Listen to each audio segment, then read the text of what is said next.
Et pour des souris et des hommes comme chaque semaine avec nous, c'est Jean Pouli, bonjour. Bonjour Lucie. La question que l'on vous pose aujourd'hui, que vous posez dans cette chronique, la société de l'information est-elle basée sur la gratuité ? Bien écoutez, si je m'en réfère à la récente étude de l'ADOPI, vous savez, cette haute autorité qui veille sur la protection des droits de l'Internet, eh bien oui, puisque auprès des internautes, ils ont regardé qu'est-ce que recherchaient les internautes sur les biens culturels et ils se sont rendus compte que le premier critère, c'était la gratuité. Et à travers ce constat, c'est la question des nouveaux modèles de création de valeur dans la société de l'information qui se pose. Parce qu'à partir du moment où la matière première de cette société de l'information, c'est justement l'information, ce qu'on appelle les données, eh ben on se pose la question du modèle économique, comment ça fonctionne. Et là, on observe quelque chose de nouveau par rapport à d'autres systèmes, c'est le règne de la gratuité, ou en tout cas une apparence de gratuité. Quelles sont ces nouvelles formes de gratuité ou de pseudo-gratuité, on va le voir ? Et bien, tout d'abord, nous avons tous remarqué en tant qu'utilisateurs d'Internet, du mail, des réseaux sociaux, des moteurs de recherche ou d'un ensemble d'autres services assez avancés, que ces derniers étaient totalement gratuits, ou presque. Pour de nombreux internautes, finalement, le coût principal supporté est l'acquisition du support de connexion, l'ordinateur, une tablette, un smartphone, que sais-je, et puis d'une connexion, souvent un abonnement Internet. Et encore, parfois c'est gratuit quand on accède parfois au Wi-Fi. Ensuite, nous pouvons échanger un ensemble de fichiers gratuitement, par des plateformes, ce qu'on appelle le peer-to-peer.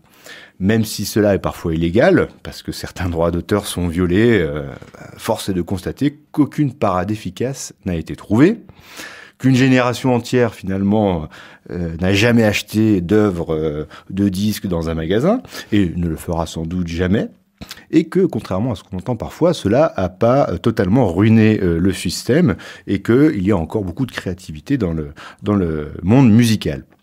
Et ensuite, il existe un pan entier que l'on connaît beaucoup moins et que les anglo-saxons appellent le digital labor, le travail digital, qui est en fait le gigantesque travail que nous effectuons, nous internautes, à chaque fois qu'on clique sur un like de Facebook, à chaque fois qu'on consulte ses mails sur une messagerie comme Gmail par exemple, ou que nous classons de l'information.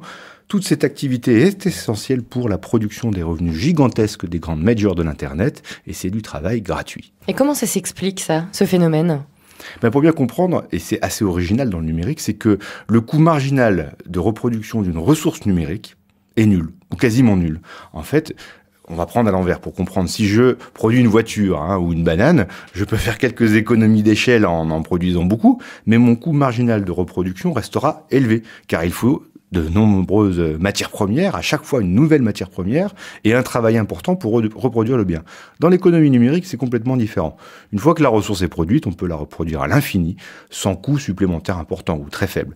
Donc la matière première, qu'on va appeler informationnelle, nous l'avons vu, elle peut être obtenue quasiment gratuitement, ou presque.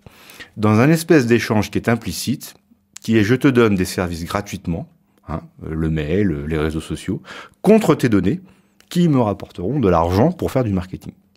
Mais moi, je me dis que si c'est gratuit, et c'est un petit peu l'adage de la société de l'information, c'est que nous sommes le produit. Donc la gratuité n'existerait pas complètement, pas vraiment ? Eh ben, pas vraiment, oui, on voit bien. On peut raisonner différemment en se disant que finalement, il existe toujours des échanges, sauf qu'ils ne sont pas forcément concrétisés par un échange de monnaie. Et puis ici, il faut mentionner quand même une façon beaucoup plus volontaire, là pour le coup, de mettre gratuitement sa force de travail au service des autres dans le monde numérique. C'est ce qu'on appelle le mouvement, qui est déjà très ancien, de l'open source, qui est d'ailleurs à l'origine même de l'informatique et des principales innovations de l'informatique. Et ce mouvement open source, il est basé en grande partie sur le bénévolat de millions d'ingénieurs, de codeurs, d'étudiants, de gens qui donnent finalement leur temps de travail au service de la collectivité.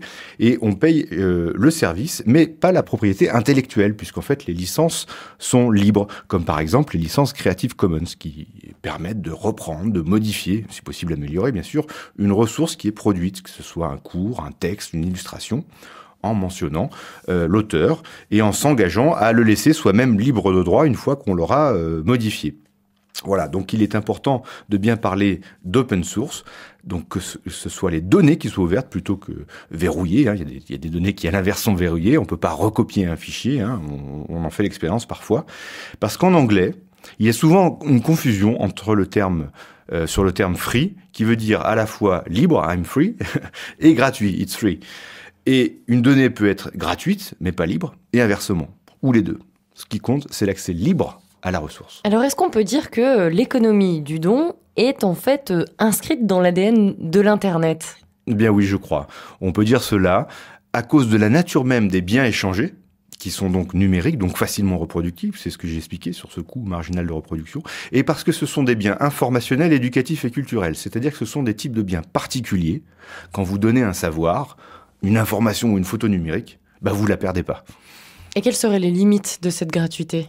Alors, la limite, je pense, c'est la question du partage de la valeur, équitable et transparent. Parce qu'il faut savoir aujourd'hui, un exemple, 20 millions d'utilisateurs de Google travaillent gratuitement pour Google, qui, lui, finalement, a très peu de charges au regard des revenus qu'il génère. Donc, ces travailleurs digitaux ne savent pas, et d'ailleurs ne revendiquent rien pour l'instant. Et comparé à l'économie industrielle, qui, elle, on a inventé le prolétariat. Et il y a des gens qui commencent à parler du cognitariat, donc ces gens qui travaillent sur l'économie de la connaissance gratuitement, et qui, aujourd'hui, donc dans ce qu'on pourrait appeler un capitalisme cognitif, ne revendiquent rien. Et c'est vraiment la limite et la question du droit d'auteur et de la propriété des données, parce que finalement, on pourrait dire, OK pour cet échange-là, mais j'aimerais que la valeur soit mieux partagée. Et d'où la naissance de cette conception de bien commun numérique et de licence open source, Creative Commons, pour justement dire on est prêt à contribuer, mais on peut réutiliser.